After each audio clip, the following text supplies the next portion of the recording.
नमस्कार साथियों, मैं पंकज कुमार वर्मा के तरफ से आप सभी का अभिनंदन आभार। आज हम लेकर के आए हैं संख्या एवं संख्या पद्धति का भाग 9।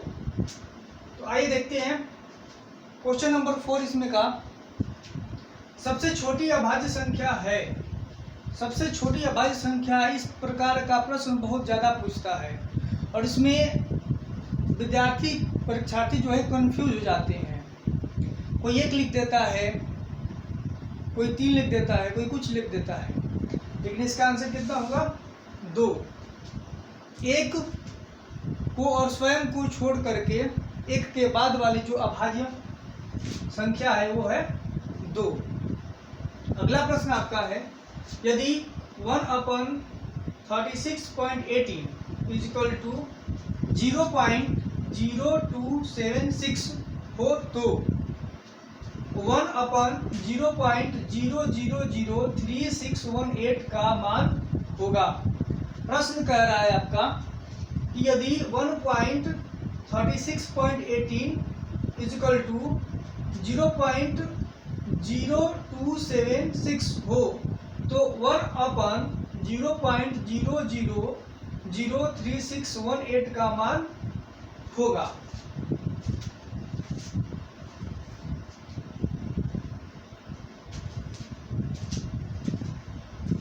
तो हल दिया है आपका 1/36.18 इज इक्वल टू 0.0276। तो इसलिए क्या हो जाएगा आपका 1/0.0003618 इज इक्वल टू 1/, हम इसको क्या करेंगे, जब भी हम पॉइंट को अरेंज करते हैं तो देखिए 10 टू द पावर कितना ये हो जाएगा आपका 5 हो जाएगा। इसको 1 2 3 4 और 5 इसको हम क्या लिख सकते हैं, डेसिमल को अगर हम यहाँ पर लेकर के जाएंगे, यहाँ पर लेके जाएंगे, ये थोड़ा उल्टा हो गया है, ये इधर हो जाए, इसको हम उधर भी लिख सकते हैं और चाहें तो इधर भी लिख सकते हैं, इसमें कोई बात नहीं है।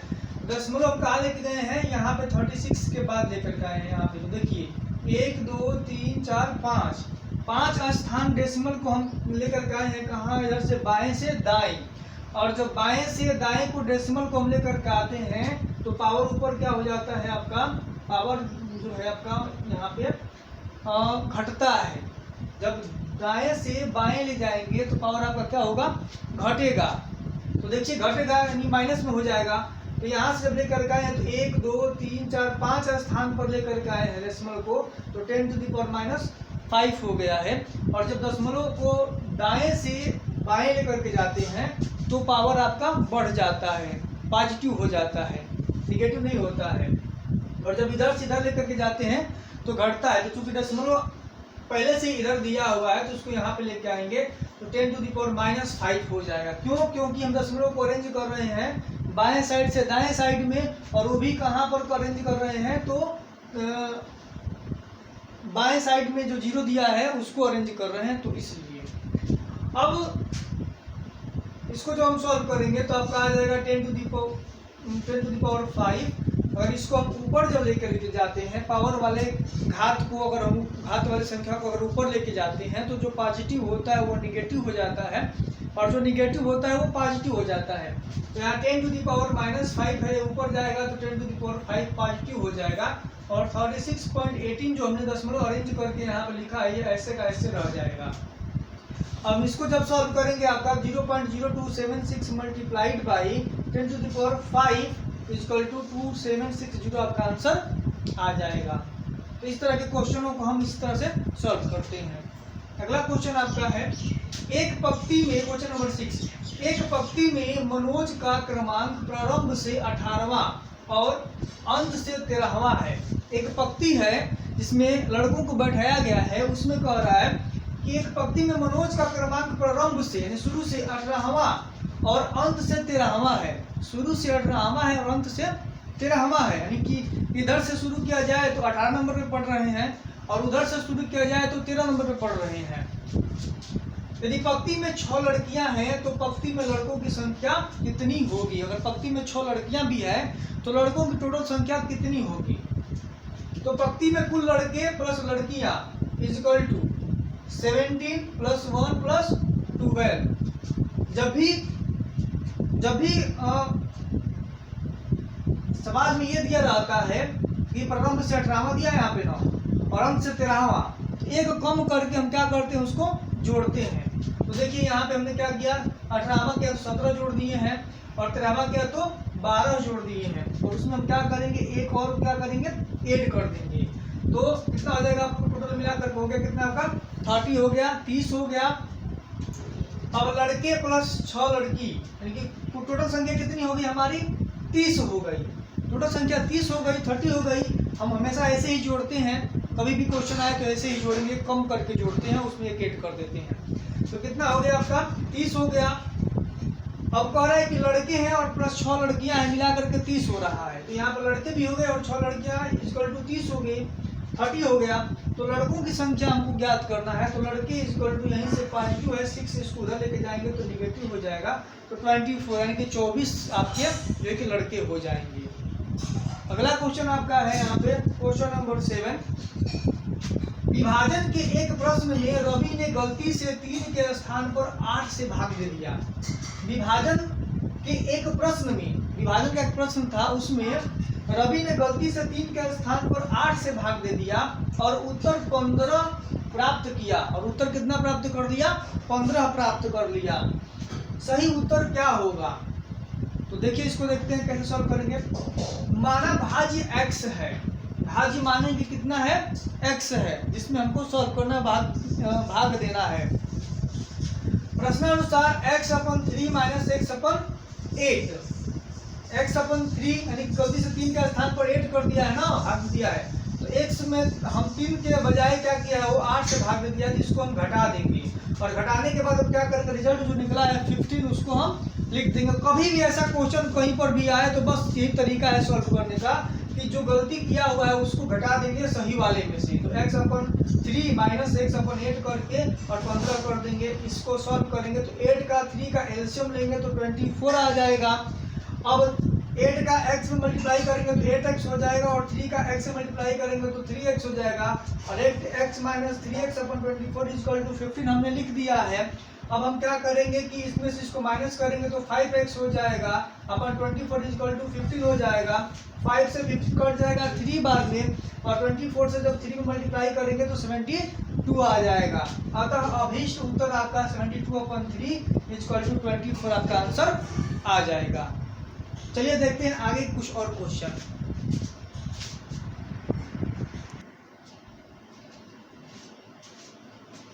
अगला क्वेश्चन है, 4 क्वेश्चन हमने करा दिया है, 4 से क्वेश्चन को शुरू किया था और उसके पहले का 2 क्वेश्चन छूट गया था, उसको हम इसमें करा रहे हैं अब जाकर के। तो क्वेश्चन नंबर 1 आपका है इसमें कि 2 भाइयों की आयु का योग तथा अंतर दोनों ही ऋण संख्याएं हैं। 2 भाई हैं, उनकी आयु का योग और अंतर दोनों ही ऋण संख्याएं हैं। ऋण मतलब जो अभाज्य हो। यदि बड़े की उम्र 23 वर्ष हो तो छोटे की उम्र हो सकती है। बड़े वाले भाई का उम्र 23 वर्ष बता रहा है, तो छोटे वाले भाई का उम्र कितना होगा, इसी को फाइंड आउट करना है। तो देखिए फल में दिया कि विकल्प 3 से।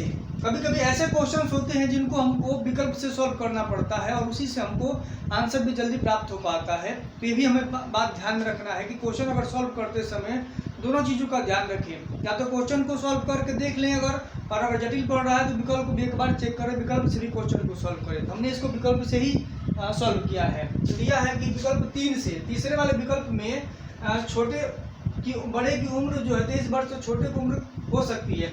तो छोटे की उम्र जो है तीसरे विकल्प में दिया है 18 वर्ष और हमने 18 वर्ष लेकर के डायरेक्ट सॉल्व किया है। तो विकल्प 3 से योग 23 प्लस 18 बराबर 41 और अंतर 23 माइनस 18 बराबर 5 वर्ष, यानी कि 23 प्लस 18 इक्वल टू 41 और डिफरेंस है 23 माइनस 18 इक्वल टू 5। और जो कि दोनों क्या है, ऋण संख्याएं हैं। 5 भी ऋण है यानी अभाज्य है और 41 भी अभाज्य, इसलिए यही आंसर आपका सही हो जाएगा, करेक्ट हो जाएगा। बाकी अगर ये तो हम जानते थे तो हम कर दिए, अगर आप नहीं जानते हैं तो आप लोगों के लिए क्या है, एक एक को चेक करना पड़ेगा। अब अगला क्वेश्चन देखते हैं।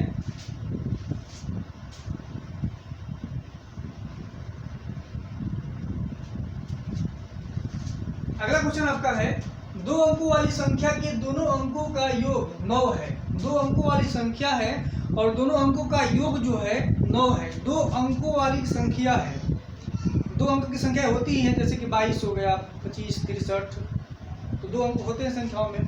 तो जो दोनों अंकों की संख्या है, दोनों को जोड़ने पर कितना हो रहा है, 9 हो रहा है योग। यदि संख्या में 27 जोड़ दिया जाए और संख्या में और 27 जोड़ दिया जाए तो अंकों का क्रम उलट जाता है, वह संख्या है। तो इस तरह के क्वेश्चंस होते हैं जो कॉमन सेंस वाले होते हैं। इसको अगर आप थिंक कर रहे हैं, अगर जो थिंक कर पाएंगे तो थिंक करके भी हम ये निकाल सकते हैं कि दो अंकों की एक संख्या होगी जो जिसको जोड़ने पर 9 आना चाहिए, और उसके अंकों का जो योग है वो कितना आना चाहिए, 9 आना चाहिए। और उस संख्या में अगर हम 27 को जोड़ें तो उसके अंक जो है कि उल्टा हो जाए। तो ये थिंक करके भी कर सकते हैं, और नहीं तो अगर इसको हम सॉल्व करते हैं तो एक पेज में सॉल्व होता है, और अगर इसको ट्रिक से सॉल्व करेंगे तो एक लाइन में हो जाएगा। तो हमने तो इसको ट्रिक से सॉल्व किया है। कैसे, देख लीजिए।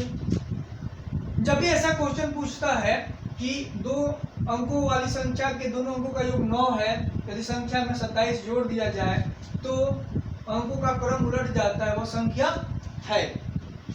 तो क्या करना है, सीधे बस जितना जोड़ने के लिए कह रहा है और जितना योग दिया है दोनों को आपस में आप ऐड कर दीजिए। तो 9 + 27 = कितना हो जाएगा, 36, और यही आपका आंसर हो जाएगा। बस इतना ही करना है कि 27 में 9 को जोड़ देना है। इस तरह के क्वेश्चन, मतलब एक ही तरह के क्वेश्चन ज़्यादा देते हैं इसमें, इसलिए कोई टेंशन इसमें लेने वाली बात नहीं है। अगर हमको प्रूफ करना है कि यह सही है कि गलत है, तो फिर देखिए क्वेश्चन क्या कह रहा है कि 27 जोड़ दिया जाए उस संख्या में तो अंकों का क्रम क्या हो जाता है, उलट जाता है। तो हमने आंसर फाइंड आउट किया कितना, 36। अब 36 में हम 27 को जोड़ के देख रहे हैं कि अंक पलट रहे हैं कि नहीं। तो देखिए 36 में हमने 27 को ऐड किया, 27 को ऐड किया, तो देखिए अंक पलट गए। 6 इधर हो गया, 3 उधर हो गया, यानी कि यह सवाल या क्वेश्चन जो है कि सही है इसका आंसर।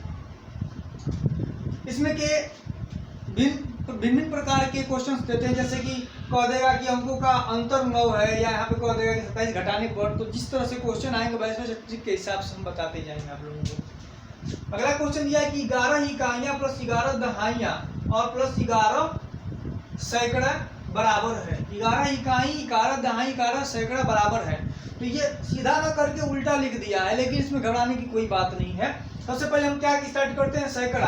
तो 11 सैकड़ा का मतलब कि 11 को 100 से गुणा करना है, 11 को 100 से मल्टीप्लाई करना है। तो 11 × 100 तो 1100 हो जाएगा। 11 दहाई यानी कि 11 को 10 से गुणा करना है, तो 11 को 10 यानी 110 हो जाएगा। और 11 इकाई यानी 11 को 1 से गुणा करना है, तो 11 कम 11 यानी कि 11 हो जाएगा। टोटल को हम ऐड कर लेंगे तो 0 0 1 तो 1 1 1 2 1 1 2 और ये 1 यानी कि 12 से 21 12 121 इसका आंसर आ जाएगा। ठीक है। अगला क्वेश्चन आपका है क्वेश्चन नंबर 8 जो दिया है। अब यहाँ तक 3 हो गया और 4 से हमने 7 तक कराया है, और ये आपका 8 नंबर क्वेश्चन। 2 × 3 बड़ा ब्रैकेट है big bracket 3 + 2 × mid bracket 3 minus small bracket यानी छोटा कोष्टक 6 / 2 और फिर small bracket close mid bracket close plus 7 और उसके बाद से बिग ब्रैकेट क्लोज है। इस तरह के सिंप्लीफिकेशन, इस सरलीकरण का सवाल ये है दिया है, जिसको बोर्डमॉस रूल बताए हैं पिछले वाली वीडियो में।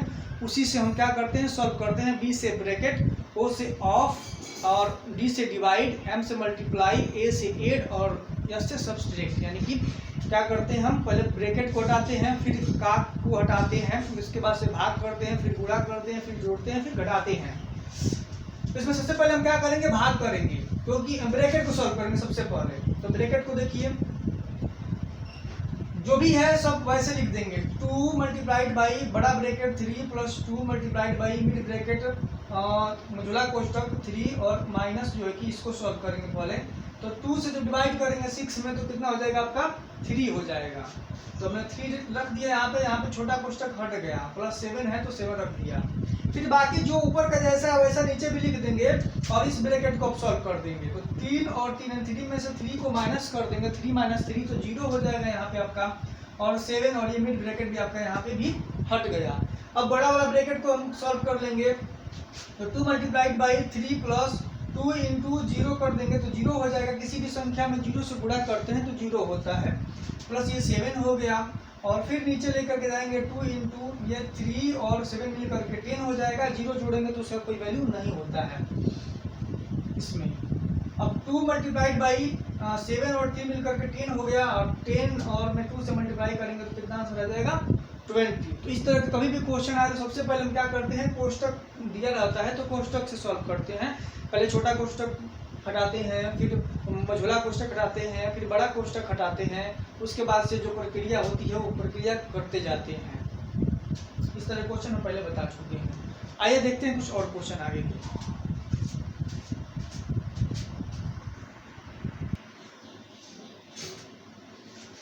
क्वेश्चन नंबर 9 है आपका, गुणनफल 3001 यानी 3001 मल्टीप्लाइड बाई 101 में से क्या घटाया जाए जिससे कि 3000311 प्राप्त हो।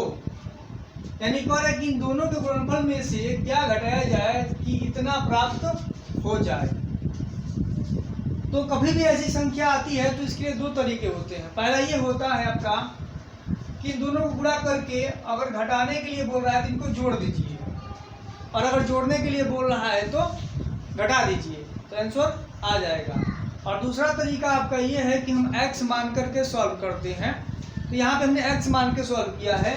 माना कि 3001 मल्टीप्लाइड बाई 101 यानी कि 3001 गुणा 101 में से x को घटाएंगे तो इतना इकाई दहाई सैकड़ा हजार 10,000 लाख यानी कि 3,03,11 प्राप्त होगा। अब देखिए हमने घटाया है इसको गुणा किया तो आ गया कितना आपका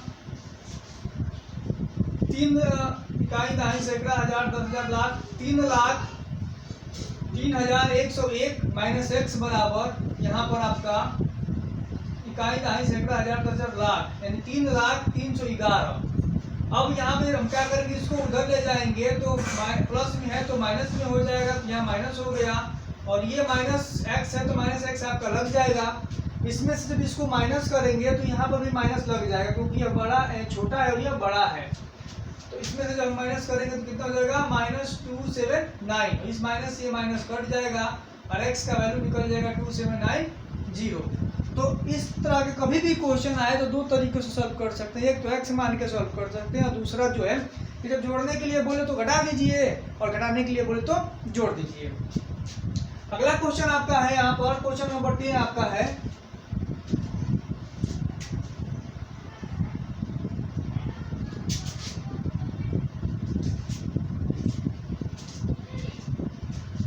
संख्या 1 से 40 तक की विषम संख्याओं का योग क्या होगा। संख्या 1 से 40 तक की विषम संख्याओं का योग क्या होगा। तो हमने विषम प्राकृत संख्या 1 से कह रहा है तो 1 यानी कि प्राकृत संख्या है, तो हमने विषम प्राकृत संख्याओं का योग के लिए सूत्र बताया था और सम के लिए ही बताया था। तो विषम के लिए हमने सूत्र क्या बताया था कि यहाँ पे हमने बताया था कि प्राकृत विषम संख्या का योगफल =n/2 का होल स्क्वायर, यह सूत्र होता है। इसी फॉर्मूले को हम क्या करेंगे, रख देंगे। तो अभी योगफल हो जाएगा आपका 1 से 40 तक आ रहा है तो 40/2 14/2 का होल स्क्वायर कर देंगे। 2 से 14 को जब हम कटाएंगे तो 20 बार में कट जाएगा, 20 का स्क्वायर करेंगे तो 400 आपका आंसर हो जाएगा। अगला क्वेश्चन आपका है यहाँ पे कि 1 से 100 तक की संख्याओं में अंक 0 कितनी बार आता है, यानी 1 से 100 तक की संख्याओं में 0 कितनी बार आता है। तो बहुत लोग क्या करते हैं कि स्टूडेंट लोग जो है पेपर देते समय अगर ऐसा क्वेश्चन पूछता है तो लगते हैं वो जोड़ने गिनने, नहीं, इसको पहले से अरेंज करके हमको रखना होता है। तो 1 से 100 तक की वे संख्याएं निम्नलिखित हैं जिनमें 0 आता है। कौन कौन सी है, 10, 20, 30, 40, 50, 60, 70, 80, 90, 100।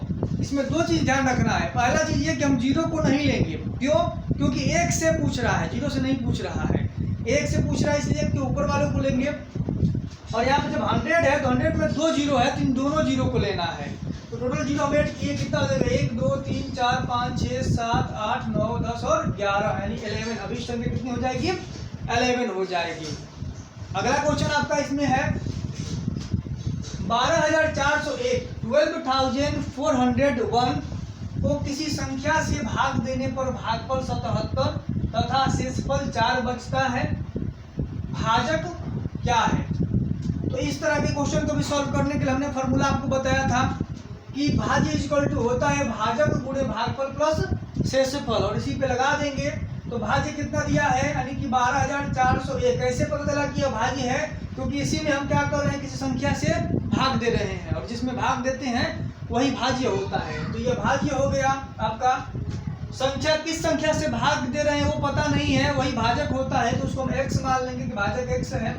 भागफल आपका यहाँ पर दिया हुआ है कि 77, यहाँ पे 77 हमने रख लिया, और प्लस शेषफल 4 बचता है, तो शेषफल हमने 4 यहाँ पे सूत्र पे रख लिया। अब हम सबसे पहले क्या करेंगे कि इसको वैसे ही लिख देंगे निचले अगले स्टेप में। और ये यहाँ का जो प्रक्रिया होती है, सबसे पहले हम प्रक्रिया किसकी करते हैं, तो सबसे पहले हम प्रक्रिया करते हैं गुणा की। तो हम क्या करेंगे, 77 में x से पहले गुणा करेंगे, फिर 4 को ऐड करेंगे, और फिर नीचे वही स्टेप लेकर के आएंगे। ये 4 पॉजिटिव इधर जाएगा तो निगेटिव हो जाएगा इसमें से, और इसमें से माइनस कर देंगे, और 77x को वैसे का वैसे लिख देंगे। और जब इसमें से हम 4 को 12,401 में से 4 को माइनस करेंगे तो 12,397 आ जाएगा, और 77 गुणा में है, यहाँ पे जाएगा तो भाग में लग जाएगा, और कटाएंगे तो 161 यानी 161 आपका आंसर आ जाएगा। तो इस तरह के क्वेश्चनों को ऐसे ही सॉल्व करते हैं सूत्र के अकॉर्डिंग, तो ज़्यादा आसानी होती है। तो अगर आपको, आई होप आपको वीडियो हमारी पसंद जरूर आई होगी, और ये सारे क्वेश्चन जो है आप लोगों के, एक और बात समझ लीजिए, ये वीआईपी यानी कि वेरी इंपॉर्टेंट है, ये बहुत ही महत्वपूर्ण है। सारे के सारे क्वेश्चंस जो हैं परीक्षाओं में आए हैं, यूपी टेट में, सी टेट में, आर टेट में, एच टेट में, एमपी टेट में, पूरे के पूरे क्वेश्चन ये आए हुए हैं, उन्हीं क्वेश्चनों को कराया जा रहा है, बहुत ही महत्वपूर्ण है। और ये आपको अगर पसंद आ रहा है तो इसको सब्सक्राइब जरूर करें, लाइक करें, शेयर करें। और इसी के साथ अब हम मिलेंगे अब आप लोगों को संख्या पद्धति के भाग 10 में, जिसमें इसका आखिरी भाग होगा, आखिरी पार्ट होगा लेसन का। उसके बाद दूसरा लेसन हम चालू कर देंगे। तो दीजिए इजाज़त, तक नमस्कार।